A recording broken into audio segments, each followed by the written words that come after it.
સ્વાગત છે તમારું બ્લોગમાં। આજે બ્લોગ હું સ્ટાર્ટ કરું છું।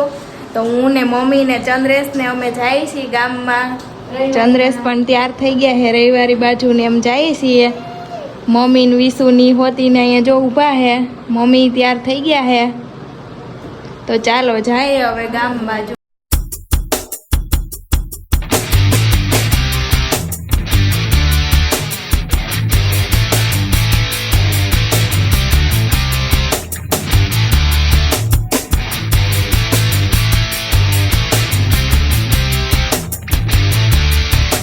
અમે અહીંયા ગાડી રાખી દેવું ગમે ત્યાં ક્યાંક, પછી અહીંથી હાલીને જવાનું હે ક્યાંક, ખબર નથી પણ મમ્મી કહે છે ત્યાંથી આપણે જાવું। કેવું મસ્ત દેખાય છે અત્યારે। આ રસ્તેથી જાવું અમે આગળ, પછી નદી ને એવું આવશે, આંબા ને એવું હે બાગ।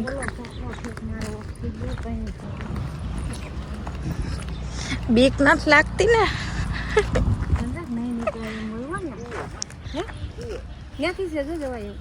છે ત્યાંથી જવાય એવું? આપણે જઈએ હાલો, હલવાતા હલવાતા ને ભટકાતા ભટકાતા। એ આઘારે જો, હા ઝાડી વાળો રસ્તો ને એવું છે। કેવું છે? જવાય એવું છે? દેખાતું નથી। કેવું છે આમ જો તો ઊંડું ને આમ। અહીંથી કેમ નીકળવું? ઓલી બાજુ જવું છે અમારે। આમ ચંદ્રેશ જાય ઈ બાજુ જાય।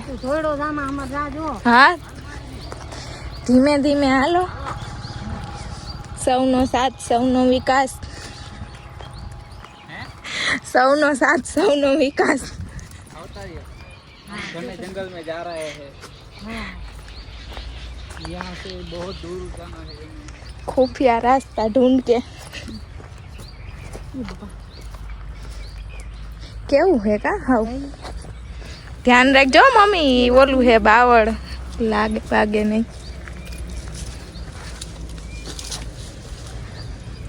जो केवो रस्तो है, पकड़तू झाड़वाने એવું પકડતું જાવું પડે, બાકી લસરપટ્ટી થઈ જાય। આ જો इसको ખાવો હોય તારે। જાવ ને હવે એવું કરો માં ને તાર બાંધેલા છે બીક કેવું લાગે એવું છે, કેમ કે અમે તઈ ન જ છે એટલે આમ કેવું છે આમ ઉતરી ગયા પણ અહીં કોઈ સામું દેખાતું નથી। આ કોણ દેખાય? નાની બાજુ રસ્તો ટીટોળી ને તું બોલે।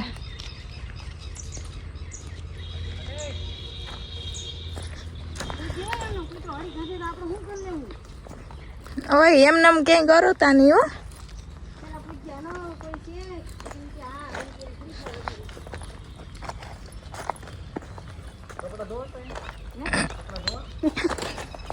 કેવું હે કા મમ્મી? હાવ ઓહો સેવાળ વાળું હે કા? હું કા હું છે આવું ઝીણું ઝીણું?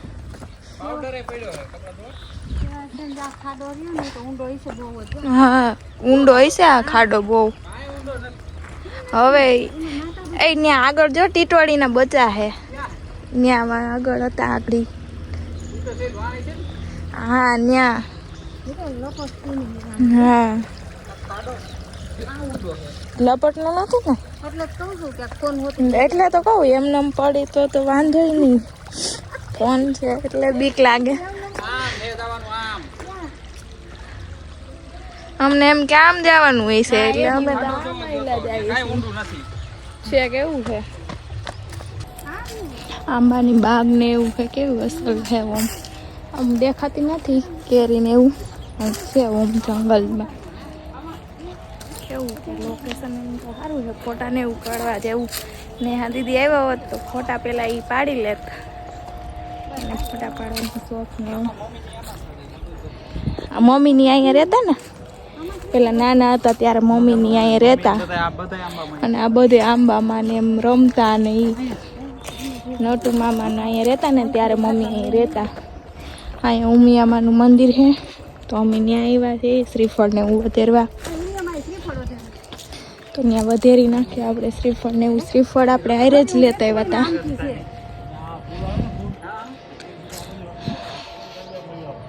કેવું પસંદ છે એમ તો મસ્ત આંબાની બાગ ને એવું છે. મમ્મીની નાના હતા ત્યારે કેવી મજા આવતી હશે.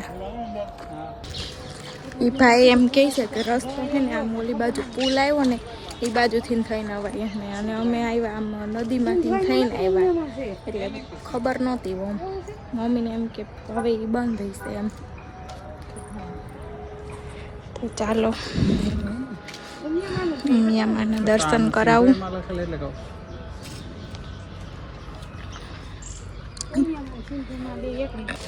ખોલો ને.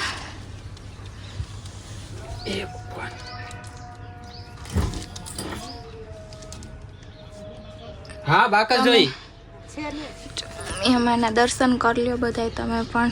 જય ઉમિયામાં.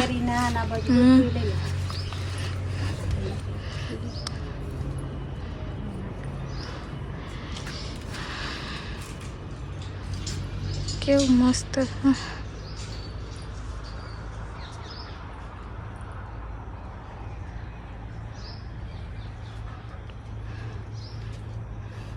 મમ્મી જ્યારે અહીંયા રહેતા ને ત્યારે મમ્મીના મમ્મી હે ને અહીંયા એક્સપાયર થઈ ગયા હતા. ત્યારે એ રહેતા મમ્મી.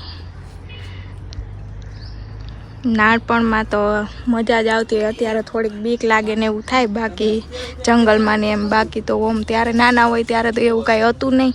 સિંહ દીપડાની ને એવી બીક એટલે કે ગમે ત્યાં રખડતા હોય મમ્મીની વાતો કરતા હોય એટલે આપણે સાંભળતા હોય એટલે આપણને ખબર હોય કે મમ્મી કહેતા હોય ને એટલે ખબર પડે કે અહીંયા રહેતા ને એવી રીતથી.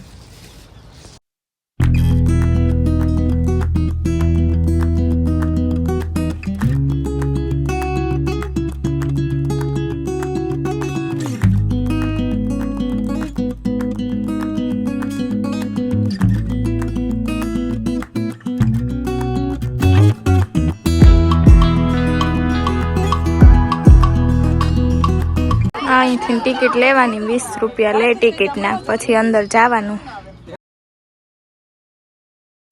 આ ગુફાનું નામ ખાપરા કોડિયો કેમ પડ્યું હોય છે અને કોણ હતા, શું હતી એની કથા, ચાલો સાથે મળીને જાણીએ.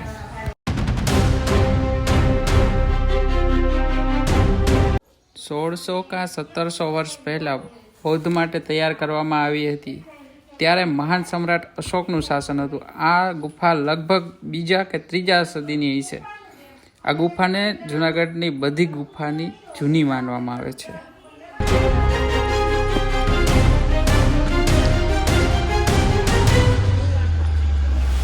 એક સમયને મહત્વની ગુફા છે જૂનાગઢમાં.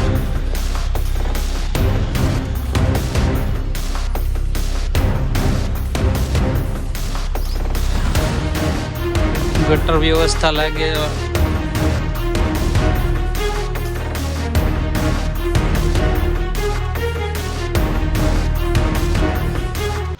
આ ગુફાને એક જ પથ્થરમાંથી બનાવવામાં આવેલી છે અને તમે જોઈ શકો છો આ બધા સ્તંભ બહુ જૂના છે. ચોકઠા આવા બનાવેલા છે ખાડા. કાંઈક તો જરૂર રહેશે જ આની. આમાં ગુફામાં નાના નાના રૂમ બનાવેલા છે જ્યાં બૌદ્ધ સાધુઓ પોતાની સાધના પૂરી કરતા હશે. અહીંયા એવા ઘણા રૂમ છે જે આગળ હું તમને બતાવીશ.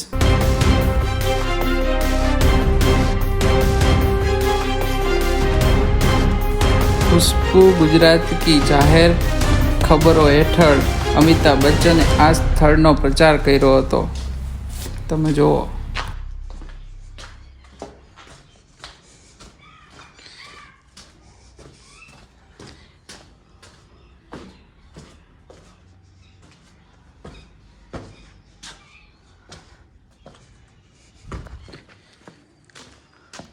પેલા ઉપરકોટે બહુ મસ્ત જૂનામાં હતો, હવે તો રિનોવેશન કરી નાખ્યું છે.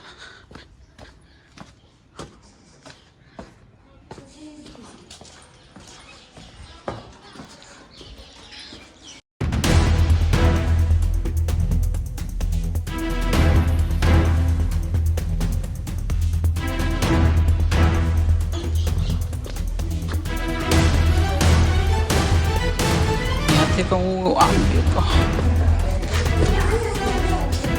તો ચાલો અહીંથી આપણે અંદર જઈને જોઈએ. ઓય બાપા અહીંયા તો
આ ગુફા જો એક જ પથ્થરમાંથી બનાવવામાં આવી છે છતાંય અને કેવી કોતરણી કરેલી છે. 2 માળની ગુફા બનાવેલી છે આ.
તમે જોઈ શકો છો આ ખાડો જે વરસાદના પાણી ભેગું કરવા માટે બનાવેલા છે અને ત્યારની વ્યવસ્થા પણ બહુ સરસ એવી છે.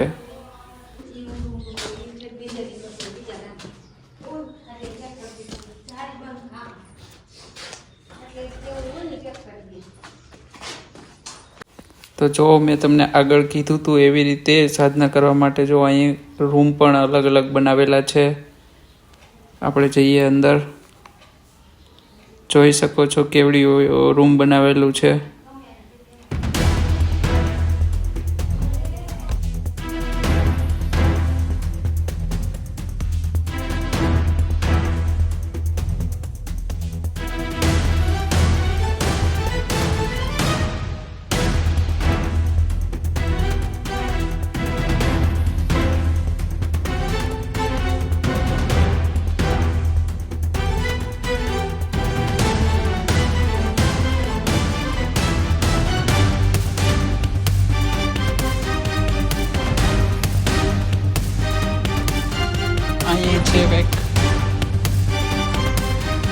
ખાપરો અને કોઢિયાની વાત કરું તો ખાપરો અને કોઢિયો 2 બારવટિયા હતા. એટલે બારવટિયા તો આવી ગુફા જ રહેવાનું શોધે, એટલે આ ગુફા તેમના નામે ઓળખાય છે. આ ગુફા હાલમાં ખાપરા કોઢિયાના નામે ઓળખાય છે.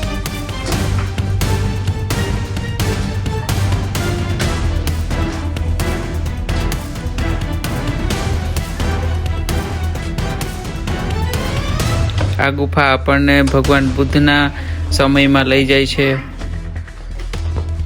તો અહીંથી જઈએ છીએ આપણે ઉપર.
તો બ્લોગ સારો લાગ્યો હોય તો લાઈક, શેર અને સબસ્ક્રાઇબ કરવાનું ભૂલતા નહીં.